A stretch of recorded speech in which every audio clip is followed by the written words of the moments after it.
Miscarriage एक ऐसा process है जिससे कोई भी महिला नहीं गुजरना चाहती। ऐसे में अगर महिला को पहले से ही पता चल जाए कि मिसकैरेज के कारण, लक्षण और उपाय क्या है, तो वह अपनी प्रेगनेंसी को बचा सकती है।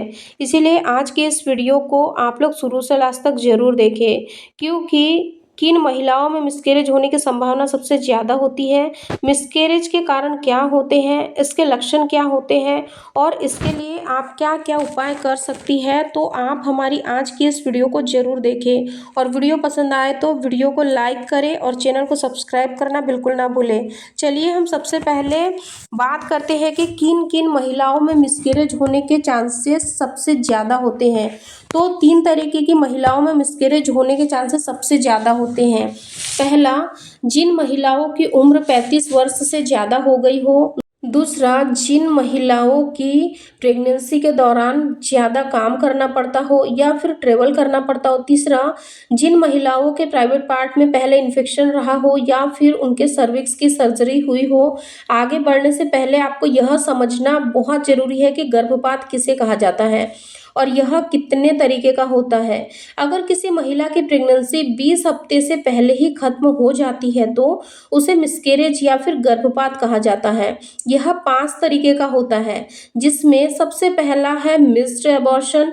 इस तरीके की गर्भपात में महिला को पता ही नहीं चलता है कि उनका गर्भपात हो गया है, क्योंकि ना तो इसमें कोई ब्लीडिंग होती है और ना ही कोई दर्द होता है और इसका पता तब चलता है जब अल्ट्रासाउंड में बच्चे का विकास रुका हुआ दिखाई देता है।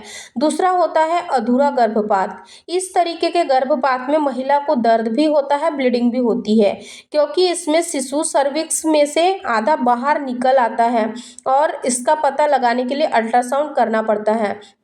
तीसरा होता है पूर्ण गर्भपात। इसमें महिला को ब्लीडिंग भी होती है, पेट में दर्द भी होता है और इस दौरान सर्विक्स से शिशु पूरी तरीके से बाहर निकल आता है। चौथा होता है इनएविटेबल गर्भपात। इसमें भी महिला को ब्लीडिंग और पेट में दर्द होता है और शिशु श्रमिक रूप से बाहर निकल जाता है। और पांचवा और आखिरी होता है सेप्टिक गर्भपात। इस तरीके की गर्भपात में ब्लीडिंग होती है, पेट में दर्द होता है और इसका मुख्य कारण महिला के प्राइवेट पार्ट में किसी न किसी तरीके का इन्फेक्शन होना होता है। चलिए अब हम बात करते हैं कि गर्भपात का मुख्य कारण क्या होता है। तो इसमें सबसे पहला कारण होता है हार्मोन्स का असंतुलित हो जाना। अगर आपके गर्भ में या फिर आपके शरीर में हार्मोन्स का बैलेंस बिगड़ गया है तो मिसकैरेज होने के चांसेस बढ़ जाएंगे। दूसरा होता है इम्यूनिटी या फिर ब्लड क्लॉटिंग की समस्या। अगर आपके शरीर में इम्यूनिटी कम है या फिर आपके शरीर में ब्लड क्लॉटिंग की समस्या हो रही है तो इस कारण से भी मिसकैरेज होने के चांसेस बढ़ जाते हैं। तीसरा होता है थायराइड या डायबिटीज होना। अगर आपको प्रेगनेंसी से पहले थायराइड या फिर डायबिटीज है तो आपको मिसकैरेज होने के चांसेस काफ़ी ज़्यादा बढ़ जाते हैं। चौथा कारण होता है यूट्रस में कोई परेशानी होना। अगर महिला की यूट्रस के अंदर कोई परेशानी हो तो भी उसको मिसकैरेज होने के चांसेस बढ़ जाते हैं। और अगर महिला धूम्रपान बहुत ज़्यादा करती है तो मिसकैरेज होने के चांसेस बहुत ज़्यादा हो जाते हैं। इसके अलावा भी कुछ ऐसे तरीके होते हैं जो कि बहुत रेयर होते हैं, जैसे कि क्रोमोसोम इशू। महिला और पुरुष के शरीर में क्रोमोसोम से मिलकर बना होता है। अब अगर ऐसे में प्रेगनेंसी कंसीव करते समय क्रोमोसोम बैलेंस बिगड़ जाए तो उस कंडीशन में भी मिसकैरेज होने के चांसेस बढ़ जाते हैं। चलिए अब बात करते हैं कि मिसकैरेज के क्या क्या लक्षण होते हैं। अगर आपको प्रेगनेंसी के दौरान पेट में ऐंठन, प्राइवेट पार्ट में गहरे लाल रंग की ब्लीडिंग या स्पॉटिंग होना स्टार्ट हो जाए तो आपको तुरंत डॉक्टर से कंसल्ट करना चाहिए। इसके अलावा पीठ में दर्द प्रेगनेंसी के दौरान होता ही रहता है, लेकिन अगर यह दर्द असहनीय हो जाए यानी कि आप इसको सहन ना कर पाए तो आपको तुरंत डॉक्टर के पास जाना चाहिए।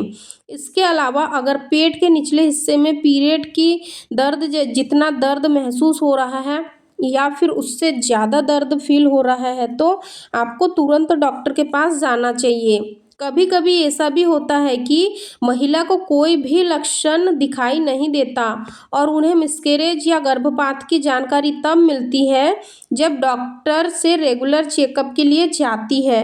तो समय समय पर अपने डॉक्टर से कंसल्ट जरूर करते रहिए। चलिए अब हम बात करते हैं कि मिसकैरेज के खतरे को टालने के लिए आप क्या क्या कर सकती है। अगर आपने अभी तक प्रेगनेंसी कंसीव नहीं की है तो प्रीनेटल विटामिन और फॉलिक एसिड का सेवन करना शुरू कर देना चाहिए। इससे मिसकैरेज होने के चांसेस बहुत कम हो जाते हैं।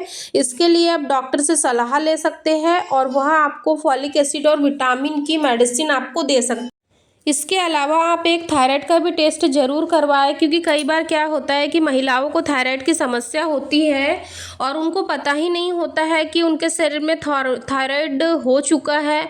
इस वजह से भी कई बार महिलाओं को अर्ली मिसकैरेज देखने को मिलता है। तो आप इन सारी चीज़ों को अगर ध्यान में रखोगे और समय रहते डॉक्टर से अपने सारे टेस्ट वगैरह करवा लोगे तो शायद आपको भविष्य में मिसकैरेज जैसी समस्या फेस ना करना पड़े। दोस्तों, उम्मीद करती हूँ कि आज का ये वीडियो आप लोगों के लिए इन्फॉर्मेटिव नॉलेजेबल रहा होगा। अगर वीडियो पसंद आए तो लाइक शेयर करना बिल्कुल ना भूलें और अगर आपकी वीडियो से रिलेटेड कोई भी क्वेरीज होती है तो कमेंट में ज़रूर नोट डाउन करिए। धन्यवाद।